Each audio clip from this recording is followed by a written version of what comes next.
Hello, it's Mish here, and today I want to tell you about the routine that I follow that enabled me to lose over 6 stone, which is 40 kilograms, 80 plus pounds, thereabouts, and keep it off. So at my heaviest, guys, I was well over 100 kilos. I was over 17 stone, all right? So I've lost a lot of weight, and a lot of the time people think that it's really difficult to lose weight, and it can be, or it can feel like it, but the trick is getting the right support and getting a routine and a system that works for you, because all you need to do is do little changes, small consistent changes maintained over a period of time, and over that time frame you end up with great, fantastic, huge results like 40 odd kilograms off. Okay, so this is what I want to talk to you today.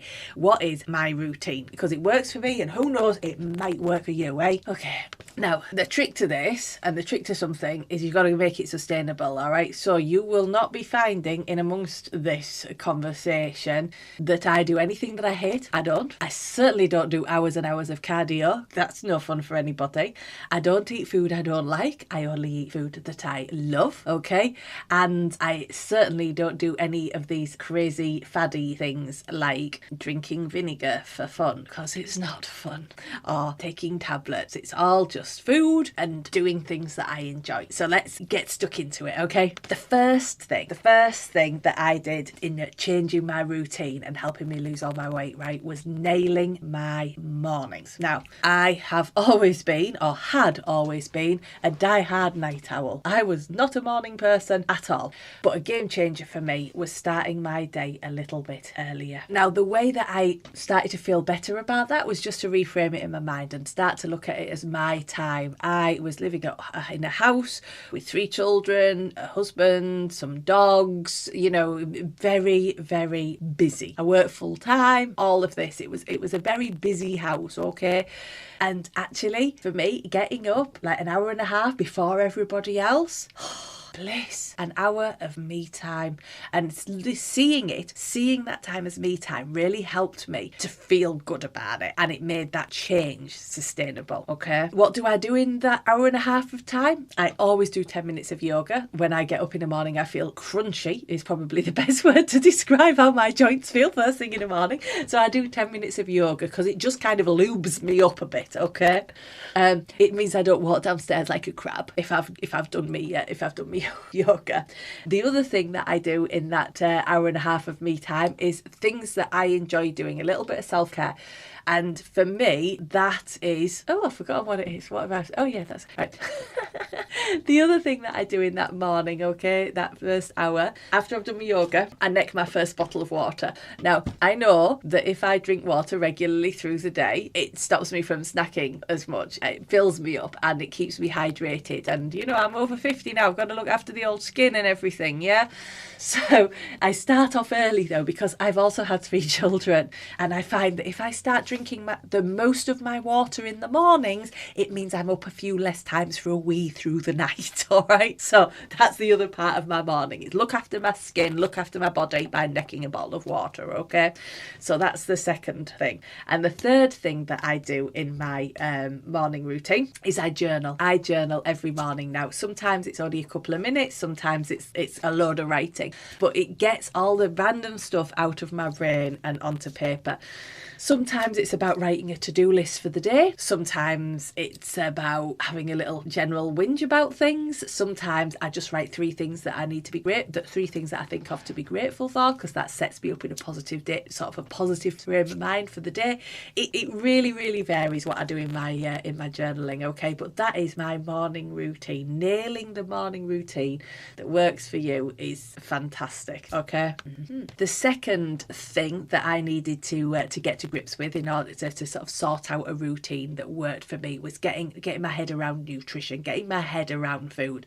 And like I say, a mama 3, busy house, planning was everything. So my routine came on a Sunday. Sunday was plan the meals for the week, look at the calendar, see what was booked in, what days were the kids at clubs, what days did I have plans in the evenings and stuff like that, and plan, and then shop as per the plan. This was so key, okay? I am essentially lazy. I believe in work smarter, not harder, okay? So a great thing for me was getting my breakfast and lunches consistent. So breakfast, porridge, weekend, bacon sandwich, lunchtime, salad with either crab sticks or cooked chicken, or soup and a roll. And to make it feel like a bit more of a treat, I would bake my bread. I would bake, you know the little packets you can get of really nice bread mix? I would just bake up one of them on a weekend. It'd make enough rolls for my soup for the week, and then it feels like a nice treat because I'm getting fresh baked bread. So that was my Sunday routine.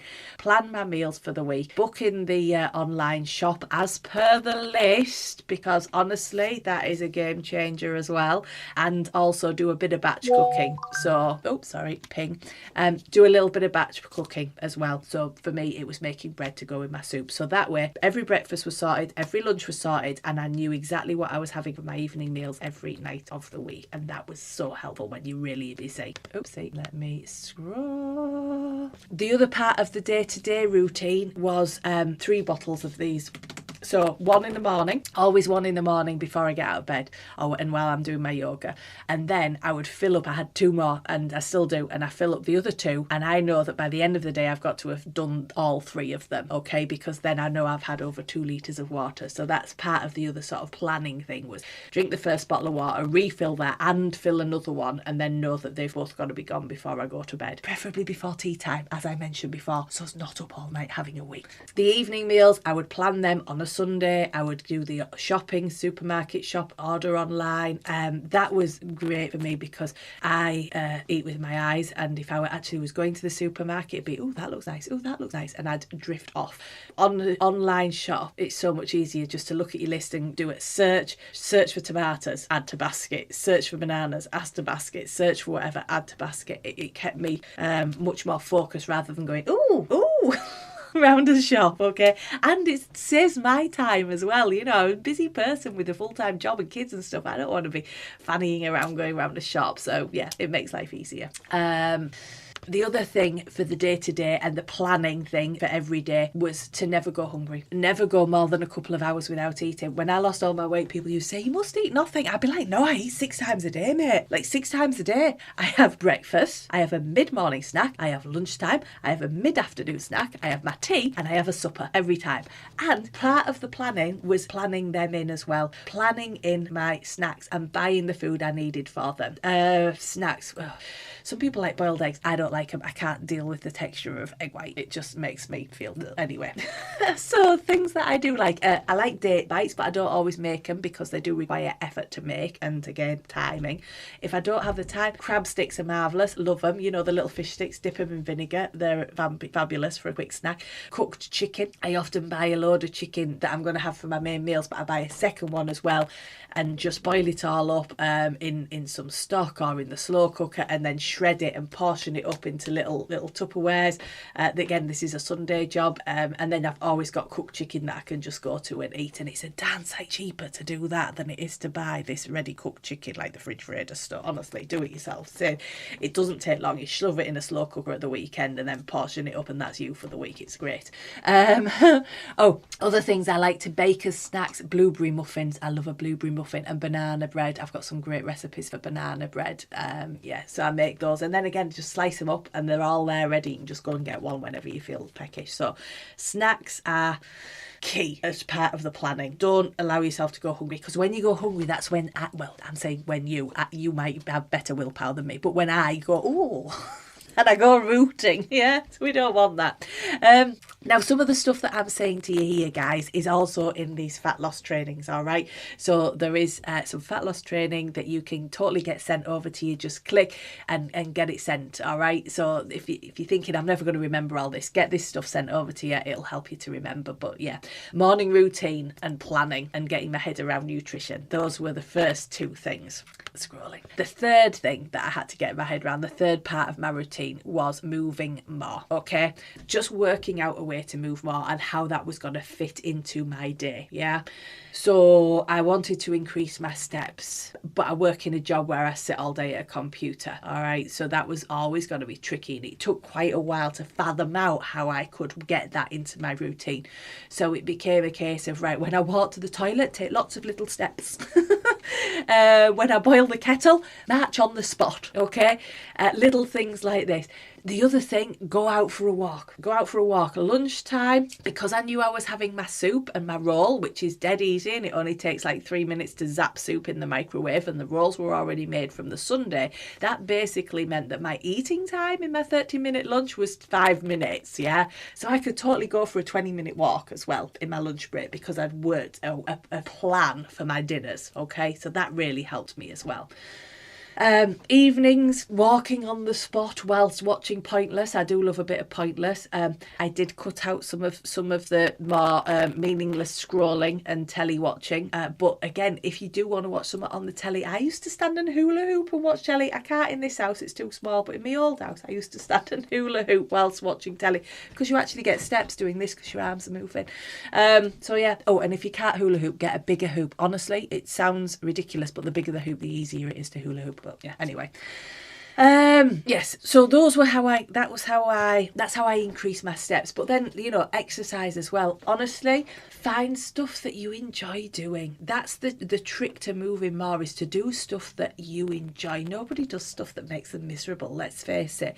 So I go dancing once a week. I love dancing. So for me, dancing once a week. I'm also learning to garden. So I go gardening once a week now as well. That's 2 lots of exercise that I do.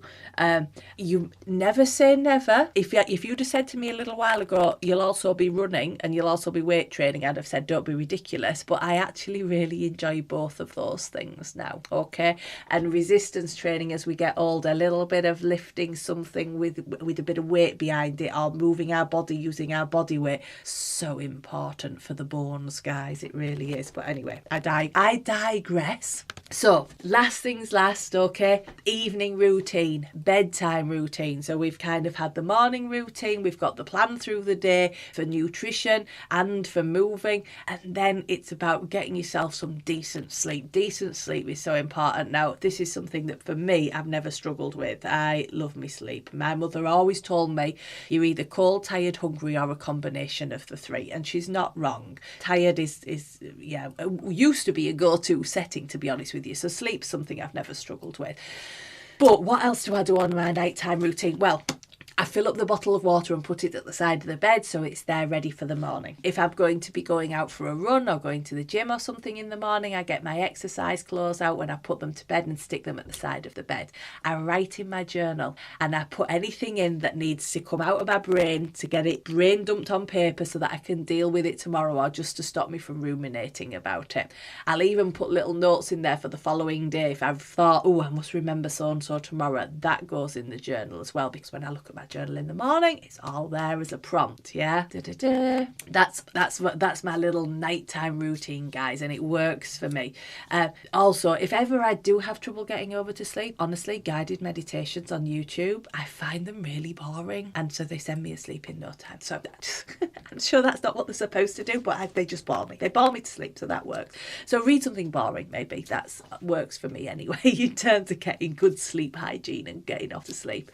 Now, you may have noticed that throughout all of this, I kept mentioning planning. And honestly, for me, planning's the most important thing. I don't know about you, but I'm a very busy person. Do you remember the adverts? Do you remember the old, was it British Gas adverts, where you used to get that little tortoise and he used to go, I'm a very busy person? That's me, okay? Planning is key when you are busy. So working out that morning routine that works, working out the evening routine that works, and working out a plan for your meals and to your movement through the week on a day-to-day basis. Those little changes that work for you, not my plan, your plan that works for you, the things that you can keep going with, that is how you have a success, and that is how you maintain it and you keep at it. You do things that you enjoy and that are quite easy to just just keep repeating over and over and over again. Now, that said, it can get tedious if we don't track. And this is the last thing I just want to mention to you. Tracking. Making a little note of where you started from and where you are now, because that gives you a reason to celebrate. So whether it's taking photographs, hideous, I know, when we first start, but then taking them every 2 weeks and looking at the difference and seeing it and going, oh, look at that, a bit less bingo wing or whatever it is, yeah?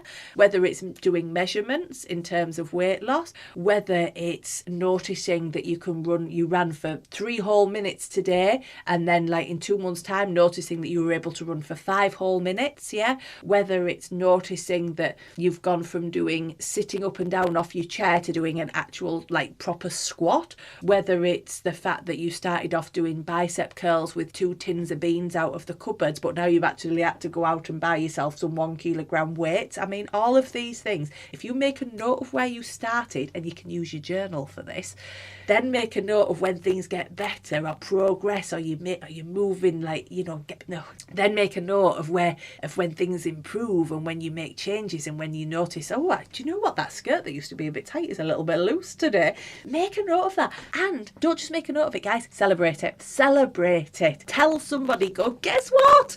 Because the more you celebrate the wins, the more you are going to want more of them, and the more you're going to stick to your routine, even if it can at times be a little bit tedious. You scroll down. So in summary, plan. Planning is so important. Have a morning routine, have an evening routine, and have a plan for through the day that works for you, that is things that you can do and keep doing, and things that you enjoy, because that is key. Yeah, nail your routines and make plenty of notes about where you are, where you want to be, and every little win that you have on your way there, and celebrate the chuff out of those wins. Okay, little changes that you can sustain over a long period of time that's the key. That is the key to long-term sustainable change. It's little changes made over time that you can keep going with. Now, if you've heard all this and thought, do you know what she says makes sense, click on the video that's popped up. Have a little click. 8 pillars of sustainable weight loss. Do you know what? Watch it. See if you're interested. It'll give you some ideas. Yeah. Hit subscribe on the YouTube channel so you get you get to listen to me waffle a bit more. If I haven't done your head in completely. All right. But just click on the link, watch the video, click on subscribe. We'll give you some more hints and tips, and good luck. You've got this.